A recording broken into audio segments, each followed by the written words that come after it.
Daniel, muy buenas. Buenas tardes o buenos días, depende de donde nos escuchen, Marta. Sí, esto como los podcasts de radio, ¿verdad? Esto ya como podemos consumirlo al momento, en cualquier lugar y como sea y a cualquier hora, aquí ya no hablamos tanto ni de buenas tardes ni de buenos días. Exacto. El caso, Daniel, estamos viendo cómo está habiendo una mayor escasez de personal, se está sobre todo acuciando en algunos sectores específicos. En Estados Unidos, además, viene un poco dado por la consecuencia directa e indirecta de la crisis sanitaria.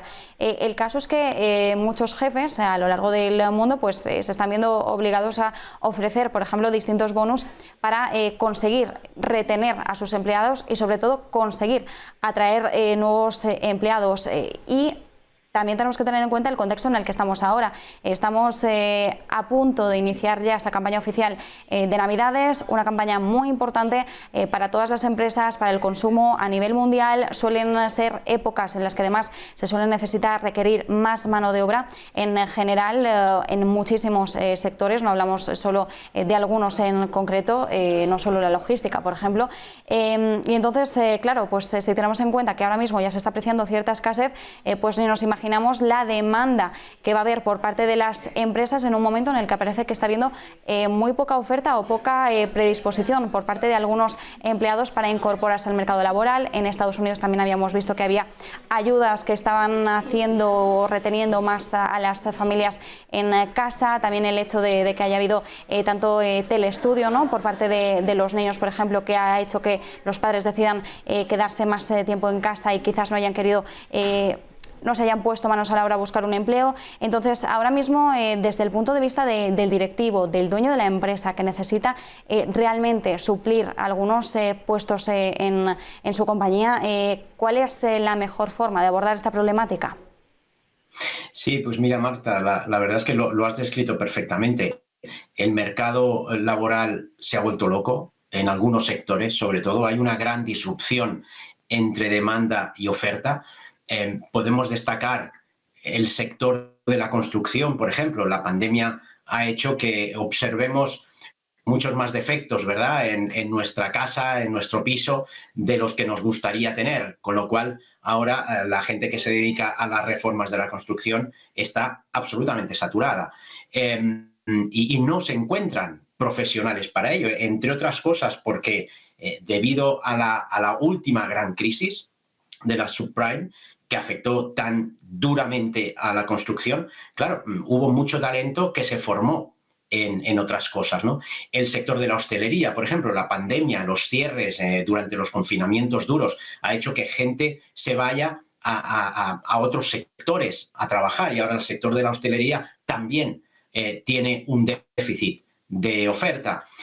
El sector tecnológico. El sector tecnológico, y del que se habla bastante poco todavía, pero vamos a ver cómo en los próximos meses y probablemente en los próximos 1 o 2 años se va a hablar muchísimo, porque es el gran núcleo que concentra las transformaciones de las compañías, y ahí realmente la disrupción entre la oferta y la demanda es espectacular. Estamos hablando de centenares de miles de posiciones que no se pueden cubrir en todo el mundo. Posiciones sobre todo en cuanto a inteligencia artificial, en cuanto a automatización, en cuanto a inteligencia de datos. Hoy en día cualquier compañía que quiera sobresalir en cuanto con respecto a sus competidores, cualquier compañía que quiera ya no hablamos de sobrevivir, porque esto ya ha pasado. Cualquier compañía que quiera destacar, en definitiva, es una compañía que tiene que invertir mucho en tecnología. Ahí está el futuro. Y realmente la disrupción es brutal. Claro, ¿qué es lo que están haciendo las compañías? Y esto que comento para el sector tecnológico puede ocurrir en cualquier otro. Pues en muchos casos están tirando de talonario, de chequera, ¿no? Claro, ¿cuál es el problema de esto? Pues que todavía disrupcionas mucho más el mercado, y al medio y largo plazo estás generando un problema que va a venir, ¿no? ¿Qué va a ocurrir cuando se nivele la demanda y la oferta y tengamos esas distancias tan brutales salariales, ¿no? Tú lo comentabas antes, Marta, hay compañías que están pagando bonus estratosféricos para atraer a la gente a sus compañías. Pues bien, ¿qué se puede hacer en estas circunstancias? Pues según el último estudio que hemos hecho en Gartner de mercado laboral, donde hemos analizado los factores de atracción y de retención, es decir, aquellos factores que hacen que las personas se unan a las compañías, atracción, y aquellos que hacen que se queden en las compañías, retención, y hemos realmente descubierto algunas cosas sorprendentes y nuevas. La primera es que las compañías están mucho más preocupadas ahora por la retención que por la atracción. La atracción ya es un problema, y es un problema que está ahí, y probablemente en algunos sectores se convierte en endémico durante los próximos 2 años, pero está ahí, ya cuentan con él. Ahora, con lo que no contaban es con que en este mercado loco lo que se está produciendo es que hay empresas donde se les van, o departamentos en empresas donde se les va el 20%, el 30% de sus trabajadores, y esto hace un daño brutal a las compañías. Con lo cual, factores de, vamos a hablar de ambos, factores de atracción. El factor de atracción, el orden, el ranking de factores de atracción por excelencia serían, primero, en igual posición, en igual grado de importancia, la compensación y la flexibilidad. La compensación está claro, el dinero, y la flexibilidad. Flexibilidad en cuanto al dónde trabajo y al cuándo trabajo. Esto es algo que, claro, la pandemia ha favorecido muchísimo. El otro factor importante en cuanto a atracción, recordemos, estoy hablando de atracción, aquello que hace que la gente se una a tu empresa, ¿no? La estabilidad. Estabilidad tanto de financiera, de la propia empresa, como estabilidad del puesto de trabajo. Es curioso, porque en el pasado la estabilidad tan solo se refería a este segundo punto, la estabilidad en el puesto de trabajo, y ahora los trabajadores, claro, como en muchos sectores pueden escoger, pues prefieren aquellas compañías que les garanticen una solvencia a largo plazo pues mucho más destacada, ¿no? El lugar, ¿no? Desde dónde quiero trabajar. No solamente hablamos del trabajo remoto, ¿no? Sino dónde están las oficinas centrales. Y esto es un factor que no debe sorprender, porque a la hora de atraer, la localización siempre ha sido un factor determinante. Y, por último, el respeto. Y esto es algo que me sorprende enormemente, ¿verdad? Porque, claro, y sobre esto podríamos dedicar un programa entero. Por el respeto. Esto es como si pidiéramos a la gente, a las empresas, que nos proporcionasen oxígeno para ir a las oficinas, ¿verdad? Es algo que debería hacer.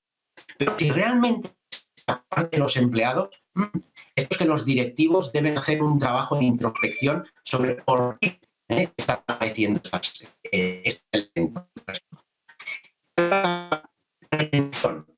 ¿Qué conviene que hagan los directivos para que la gente se quede? Pues bien, en cuanto a la retención, la compensación, de nuevo, es un factor que cada vez está siendo más importante en estos sectores donde hay disrupción entre oferta y demanda. El segundo factor es el jefe. Sabemos que las compañías, esto es un clásico, ¿verdad?, no abandonan a las empresas, abandonan a los jefes. La flexibilidad, es decir, una vez que están en la empresa, quieren que aquella flexibilidad prometida, ¿no?, exista. Y si es una persona que llevaba mucho tiempo ya en la empresa, ahora quiere reivindicar esa flexibilidad, insisto, en cuanto al dónde y al cuándo trabajar.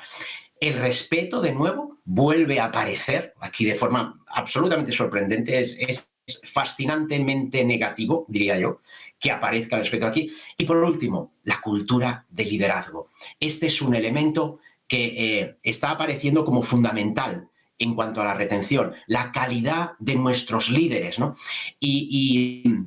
Claro, esto lo que quiere decir es que está muy ligado a lo que comentábamos antes, ¿no?, de que la gente deja al jefe y no a la empresa.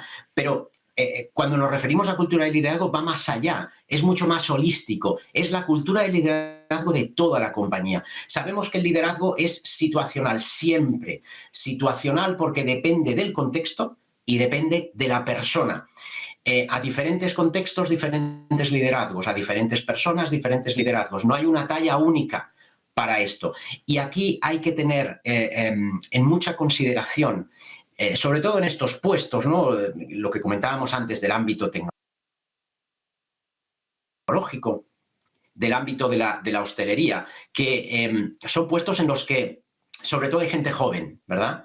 ¿Y qué quiere la gente joven? Esta nueva generación, la generación Z, hasta los 30 años o 30 y pocos años, ¿no? ¿Qué es lo que quiere fundamentalmente? Estabilidad y una carrera profesional clara. Si en los mensajes de los líderes no hay claramente ese mensaje de estabilidad y en cuanto a la carrera profesional no se les determina bien desde el principio, van a tener un problema de retención.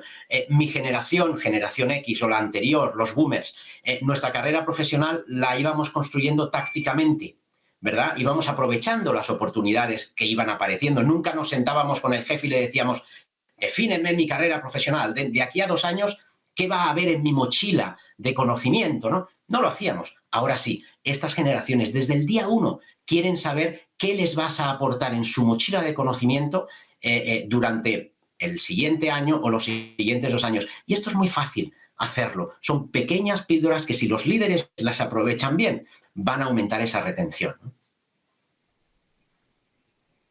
Importantísimo tener en cuenta, Daniel, esas pequeñas píldoras que indicabas. Es muy interesante, ¿no?, la reflexión sobre lo que están buscando en estos momentos las nuevas generaciones. Indicabas la estabilidad, precisamente, además, hablando de una generación como la millennial, que es la impactada por estas 2 grandes crisis, ¿no?, la financiera por un lado y la sanitaria por otro. Estabilidad es precisamente lo que no hemos tenido y quizás lo que estamos buscando con mayor ansia, y sobre todo en el mercado laboral que al final determina nuestro futuro en muchísimos aspectos. Así que, bueno, relevante esa estabilidad y también cómo alegabas a esa mochila del conocimiento. También creo que las nuevas generaciones vienen con una predisposición a aprender, a mejorar, muy vinculada a lo que está ocurriendo ahora mismo en pleno cambio en una economía cada vez más digital. Nos quedamos con todo ello y también con una frase que me ha gustado mucho: la gente deja al jefe, no a la empresa, teniendo en cuenta ese liderazgo, esa cultura de liderazgo en la que tenemos que trabajar todavía más. Como siempre, Daniel Sánchez Reina, desde Gartner, un placer. Igualmente, Marta. Adiós.